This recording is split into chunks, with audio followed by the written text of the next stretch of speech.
Hello, bienvenue chez moi en mode séchage. Donc toutes mes toiles de la collection d'été, je les ai montées en haut pour un dernier séchage avec la climatisation et la chaleur en haut. C'est mieux parce que c'est plus sec. Donc mon cactus est là-bas, mes grosses fleurs sont ici en partie. Mes toiles eau, mer sont toutes ici. Mes fleurs fantômes sont rendues là.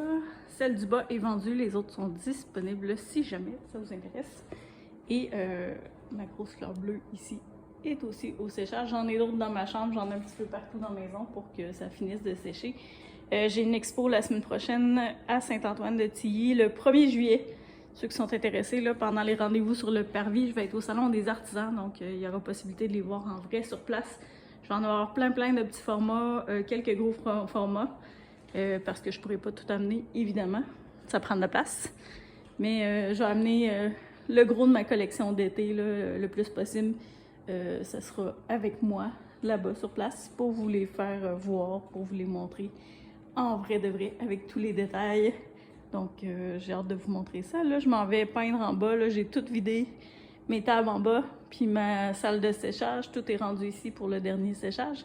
Puis, je m'apprête à faire des plumes et quelques autres toiles pour la collection d'été. Donc, je vous montre ça tantôt. Alors voilà, j'ai ressorti mes toiles plumes. Je vais en refaire d'autres dans ce style-là avec la même couleur de fond. Il m'en reste un petit peu. Donc je vais en refaire quelques-unes tant que j'aurai la couleur de fond. Je vais en faire une série. Puis j'en ai sorti quelques autres pour voir.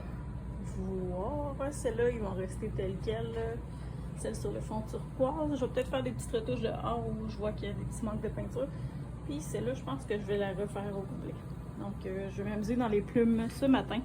Je vous remontre le résultat après. Mon fond est fait. J'ai utilisé de la peinture Sico Evolution pour cuisine et salle de bain, je pense. C'était la couleur douceur d'harmonica. En fait, c'est mes restes de peinture de maison. Donc, je réutilise ma peinture comme ça. Puis pour les plumes, souvent, je trouve qu'avec des fonds, avec de la peinture au latex, ça va mieux.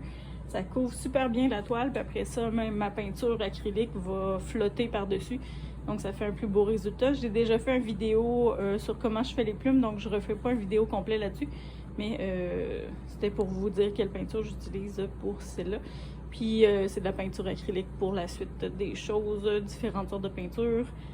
Donc, je m'enligne pour faire une plume mauve pour commencer.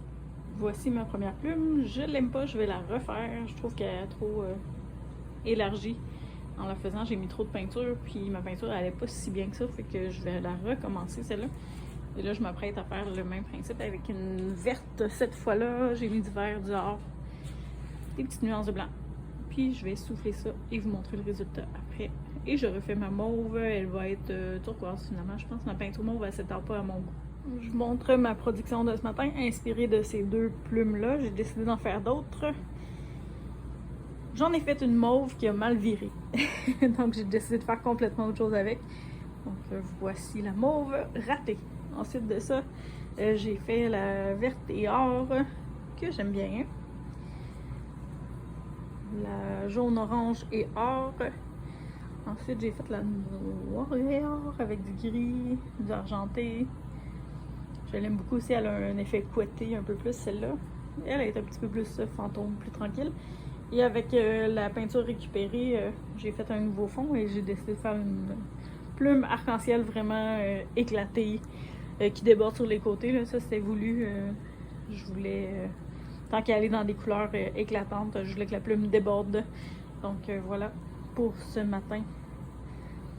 Nouvelle petite série pour compléter ces plumes-là que j'avais fait et d'autres essais. Puis j'en avais aussi là, dans les noirs et dans des fonds turquoise et autres. Donc sur ça, je m'en vais dîner. Je vais revenir probablement après-midi peinturer aussi pour éviter de faire la tondeuse. Hello, voici mon ananas d'été. J'avais envie de faire quelque chose de vraiment éclaté. Donc il y a beaucoup d'éclaboussures partout. Comme si ça avait explosé avec du jus partout. Parce que là, ça fait bien des dégâts. Puis je me suis amusée à faire mes lignes tressées comme ça. Je les aime beaucoup. En séchant, j'ai hâte de voir si ça va paraître, mais j'ai fait des petits piquants au centre de chaque petit carré losange d'ananas. Puis voilà, j'ai fait des lignes dorées pas mal là, pour m'amuser. J'aime beaucoup sur un fond bleu, menthe, turquoise un petit peu. Et voilà le résultat de mon ananas quelques heures plus tard. J'avais envie de refaire une fleur fantôme, mais dans les roses fluo et noirs et or. Je l'aime beaucoup, j'ai hâte de voir comment elle va sécher au final parce que je suis sur une toile recyclée, c'est-à-dire une toile qui a déjà eu de la peinture. Des fois ça sèche bien, des fois ça sèche pas bien. On verra le résultat une fois séché. Il y a beaucoup de beaux détails, ce sera pas la dernière que je vais faire dans ces teintes-là. C'est vraiment beau, rose et noir, rose fluo et noir, ça fait vraiment un bel effet. Donc j'espère qu'elle va bien sécher et puis au pire, ben c'est pas grave, j'en ferai d'autres.